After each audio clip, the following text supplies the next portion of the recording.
Allora. Ciao, confusi. Vedi? L'hai già usato. Cos'è che ho usato? Allora. Ha iniziato con allora. Ah, è vero, non me ne sono nemmeno accorta. Esatto. E questo, confusi, è il potere di allora. È una parola automatica. È come respirare. Sì, dai, più o meno. Oggi parliamo di questa parola magica, misteriosa e a volte difficile da tradurre. Ma allora ha un significato preciso, no? Mara, no. Dipende. Come dipende? Dipende dal tono, dalla situazione, dall'espressione del viso, dalla lunghezza della pausa dopo, dalla fase lunare. Dario, non esagerare. Iniziamo con l'uso più classico. Allora, per iniziare a dire qualcosa. Per esempio, iniziate una storia. Allora, ieri sono andato al supermercato. Oppure volete raccontare un pettegolezzo. Allora, devi sentire questa cosa pazzesca. È un modo per dire, ok, adesso parlo io. Ascoltatemi. Serve a prendere il controllo della conversazione, giusto? Proprio così. Chi dice allora per primo, vince. Vince cosa? Il diritto di parlare. È una battaglia silenziosa. Ma dai, Dario, non è una battaglia. Tu non hai mai visto due italiani che cercano di parlare nello stesso momento? Va bene, forse hai ragione. Allora, è come alzare la mano. Significa, sto per dire qualcosa di importante. Zitti tutti. Facciamo un esempio pratico. Immaginate questa scena. Cena con amici italiani. Tutti parlano insieme. Caos totale. E nessuno ascolta. Improvvisamente qualcuno alza la voce e dice, allora. Tutti zitti. Silenzio. E la persona continua. Allora, vi racconto una cosa. E boom! Ha conquistato l'attenzione di tutti. Questo è potere puro. Hai ragione, Dario. Ecco il secondo uso. Allora, quando state pensando. Ah, questo è il mio preferito. L'allora della confusione. Per esempio, qualcuno vi chiede: dove hai messo le chiavi? E voi? Allora, le chiavi. Allora, forse in cucina. Allora, no, aspetta. Serve per guadagnare tempo mentre il cervello cerca la risposta. Allora, in questo caso significa: sto pensando, dammi un secondo che non ho la risposta pronta. Ed è molto meglio del silenzio. Il silenzio è imbarazzante. Ecco un altro esempio. Siete al ristorante. Il cameriere chiede: cosa prendete? Voi non avete ancora deciso. Guardate il menù.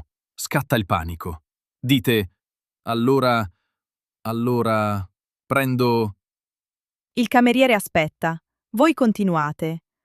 Allora, la pasta? Perfetto, avete guadagnato tempo. Il cameriere non si è infastidito e siete riusciti a ordinare qualcosa. Ma attenzione, non usate troppi allora di seguito, Perché? perché dopo il quinto allora sembrate un disco rotto. O un robot che si è bloccato. E ora il terzo uso, il mio preferito, l'allora minaccioso. Oh no, qui le cose diventano serie. Per esempio, una madre italiana che dice a suo figlio: allora, hai fatto i compiti? Oh, il figlio sa che è nei guai. Oppure il capo che al lavoro vi chiede: allora, quella presentazione? Allora, in questi casi significa: sai cosa devi fare? L'hai fatto? No? Problemi in arrivo. È una minaccia educata. Il peggior tipo di minaccia. Facciamo un altro esempio molto realistico. Siete degli studenti e siete a casa. Non avete lavato i piatti da 3 giorni.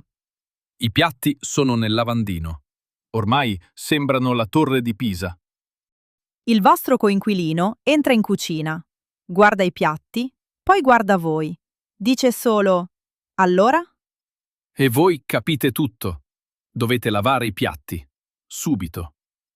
Una parola, zero spiegazioni. Massima efficacia. Aspetta, Dario, tu usi allora in questo modo? Io? Mai. Mara, mi stai guardando con sospetto. Perché mi ricordo quella volta che mi hai detto: allora, il maglione che ti ho chiesto di comprarmi? Sto sempre usando la solita camicia bianca. Quella era una domanda normale. Era una minaccia gentile, ma una minaccia. Va bene, forse sì. A volte uso allora in modo, diciamo, strategico. Ecco, lo sapevo. Ma funziona. Se dico allora con il tono giusto, le cose vengono fatte. Questa è manipolazione linguistica. Ma no, è efficienza. Meglio passare all'angolo del boost linguistico, va? Oggi parliamo di una parola perfetta da usare dopo allora. Appunto. Oh, questa è bellissima, molto italiana. Appunto significa esattamente o proprio così. Ma la usiamo in modo speciale. Quando qualcuno dice qualcosa di ovvio, rispondete appunto.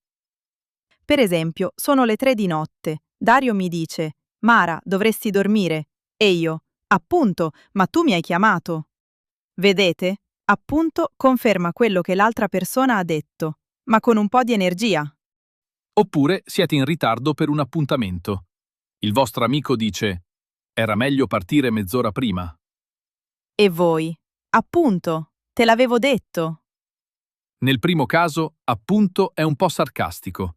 Nel secondo caso, appunto, è una conferma forte. Come dire, sì, esatto, io avevo ragione. Ok, ricapitoliamo velocemente. 3 usi di allora: prendere la parola, pensare e minaccia educata. E ricordate, il tono è fondamentale. Usatelo, anche se sbagliate all'inizio, va bene. Allora, cosa aspettate? Fate un esempio divertente con allora nei commenti. Questa volta non vogliamo ridere di voi, ma con voi. Dario, ti ho sentito dire allora 16 volte in 30 secondi davanti al nostro editor l'altro giorno. Ero un po' nervoso. Quell'uomo non ha pietà. Appunto. Te l'avevo detto io di non chiedergli 3 settimane attaccate di ferie. Mi sa che avevi ragione tu. Certo che avevo ragione io. Ci vediamo nel prossimo episodio, confusi. Ciao!